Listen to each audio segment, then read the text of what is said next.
करे सीधे रुक करते हैं।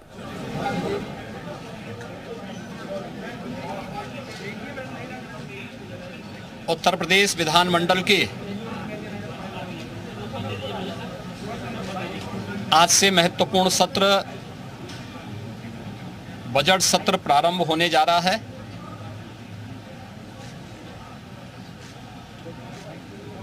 विधानमंडल के इस कार्रवाई में भाग लेने के लिए आए हुए सभी माननीय सदस्यों का मैं स्वागत करता हूं। वर्ष का जो प्रारंभिक सत्र होता है यह राज्यों के अंदर महामहिम राज्यपाल जी के अभिभाषण से इस सत्र की शुरुआत होती है। इसके अलावा वर्ष भर के लिए राज्य सरकार का बजट भी इसी सत्र के दौरान पारित होता है। अन्य विधायी कार्यों के साथ ही जनहित से जुड़े हुए राज्य के विकास से जुड़े हुए महत्वपूर्ण मुद्दों पर भी सदन में चर्चा होती है। आज विधानमंडल के कार्रवाई प्रारंभ होने के साथ ही महामहिम राज्यपाल जी का महत्वपूर्ण अभिभाषण संवेद सदन को महामहिम राज्यपाल जी के द्वारा अपने अभिभाषण के माध्यम से संबोधन होगा। इसके उपरांत कल से महामहिम राज्यपाल के भाषण पर सदन में चर्चा भी होगी। 20 फरवरी को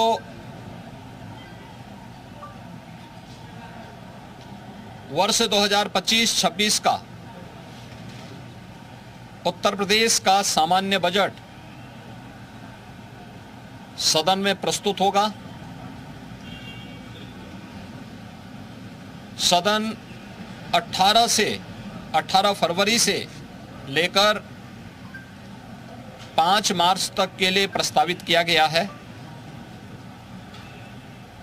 उत्तर प्रदेश के इतिहास में ऐसे बहुत कम क्षण आए हैं जब इतने लंबे समय के लिए सदन आहूत किया गया हो, लेकिन सदन की कार्रवाई सुचारू रूप से संपन्न हो,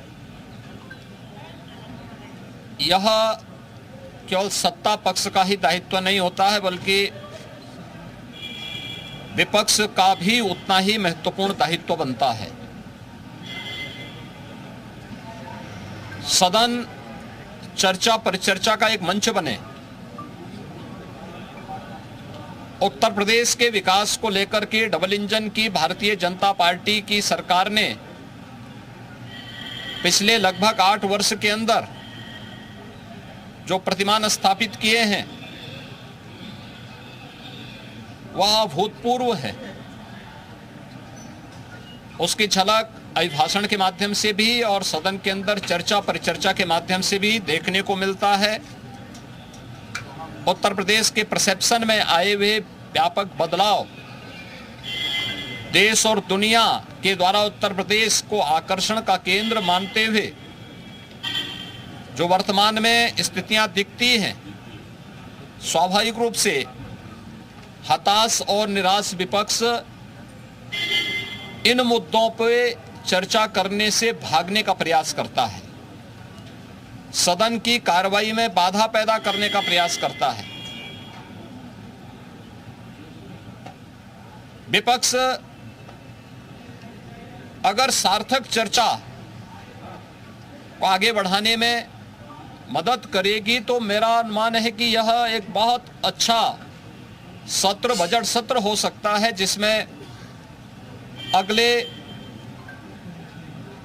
5 मार्च तक चलने वाली सदन की कार्रवाई को न केवल महामहिम राज्यपाल जी के भाषण पर चर्चा करने और सभी सदस्यों को अपनी बात को रखने का, बल्कि सामान्य बजट और अनुदान मांगों पे भी चर्चा के साथ ही विधायी कार्यों को संपन्न करने के साथ साथ अन्य महत्वपूर्ण मुद्दों पर भी, जनहित से जुड़े हुए महत्वपूर्ण मुद्दों पर भी प्रभावी चर्चा का एक मंच सदन बन सकता है और माननीय सदस्यों को अपनी बात को प्रभावी ढंग से रखने का एक अवसर भी प्राप्त होगा। हम उम्मीद करते हैं कि हार की हताशा से परेशान विपक्ष अपनी इस खुन्नस को सदन पर नहीं उतारेगा। सदन की कार्रवाई को सुचारू रूप से संचालन करने में एक सकारात्मक योगदान की हम अपेक्षा करते हैं और मैं सरकार की तरफ से आश्वस्त करता हूं कि जिस भी मुद्दे पर, यद्यपि अभिभाषण और बजट अपने आप में समग्रता को लेकर के दो महत्वपूर्ण मुद्दे होते हैं जिनमें विपक्ष ही नहीं बल्कि सदन का हर सदस्य अपनी बात को प्रभावी ढंग से रख सकता है, लेकिन इसके इतर भी अगर किसी मुद्दे पर विपक्ष चर्चा करना चाहेगा, सरकार उसका तथ्यात्मक जवाब देने के लिए पूरी तौर पर तैयार है। लेकिन हम चाहते हैं कि एक सार्थक चर्चा का मंच सदन बनने चाहिए। आरोप प्रत्यारोप या फिर असंसदीय आचरण से इस समस्या का समाधान नहीं हो सकता है और मैं उम्मीद करता हूं कि महामहिम राज्यपाल के भाषण से उस सुदृढ़ और मर्यादित संसदीय आचरण की शुरुआत हम लोग विपक्ष के अंदर देखने का प्रयास करेंगे। उम्मीद करते हैं कि उस प्रकार का आचरण सभी माननीय सदस्यगण और खासतौर पर विपक्षी सदस्यगण सदन में दिखाएंगे, जिससे लोकतांत्रिक मूल्यों के प्रति आम जन की आस्था को और सुदृढ़ करने में मदद मिलेगी। मैं एक बार फिर से बजट सत्र के शुभारंभ के अवसर पर